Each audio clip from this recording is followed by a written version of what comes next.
నీలాంజనములతో నేను కడతానని దేవుడు వాగ్దానం చేశాడు కదా. గాలి వానల చేత, అంటే ఒక ఇల్లు గాలి వానకు వస్తే ఎలాగ రేపబడుతుందో, ఎలాగ కూలిపోతుందో, ఎలాగ పతనమైపోతుందో, రూపం మారిపోతుందో, పరిస్థితి మారిపోతుందో, గాలివాన చేత కొట్టబడితే అట్లాగనే బ్రతుకులో పాడైపోయినటువంటి అతన్ని నీలాంజనములతో కడతాను అన్నాడు దేవుడు. నీలాంజనం అనగా ఏమిటి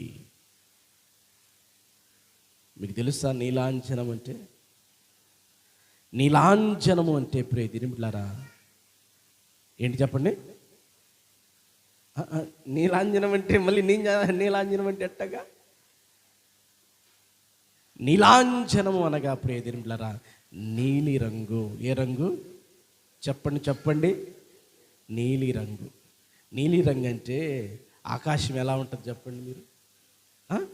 చూసారా ఎంత బాగుంటుందో? అందమైన రంగు. రంగులలో ఏ రంగు చెప్పండి? అందమైన రంగు నీలి రంగు. తెలుపు కంటే కూడా. గమనించండి ప్రియదినులారా, దేవుడు ఆకాశానికి ఏ రంగుతో దాన్ని నిర్మించాడు? ఎట్లా కనపడుతుంది మనకి అది? నీలి. అంతే. కొంతమంది నీలిమ అని పేరు పెట్టుకుంటారు. ఏం పేరు చెప్పండి? నీలిమ కదా. నీలిమ.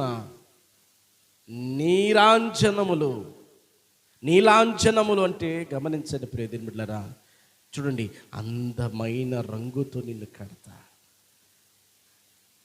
ఇంకో సంగతి చెప్పనా? ఇటు వినండి నా కల్లి. నీలాంజనములు అంటే, ఇప్పుడు ఒక సంగతి చెప్తాను మీకు అర్థమయ్యేటట్టుగా. ఒక స్త్రీ కాటుకు పెట్టుకోలేదనుకో కంటికి, ఎట్లా ఉంటుంది? ఆ కళ్ళు ఎలా ఉంటాయి చెప్పండి?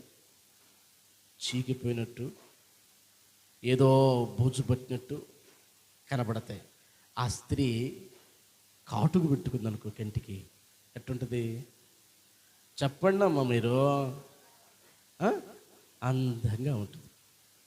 ఆ కంటికి ఏమొస్తుంది? ఆ రంగు పెట్టినందువల్ల అందం వస్తుంది. అర్థమవుతుందా? ఆ కంటికి ఒక స్త్రీ కాటుకు పెట్టుకుంటే ఎంత అందం వస్తుందో చూడండి. అంటే దేవుడు మాట్లాడుతున్నాడు, నీలాంజనములు అంటే నీలి రంగు అనగా కాటుక.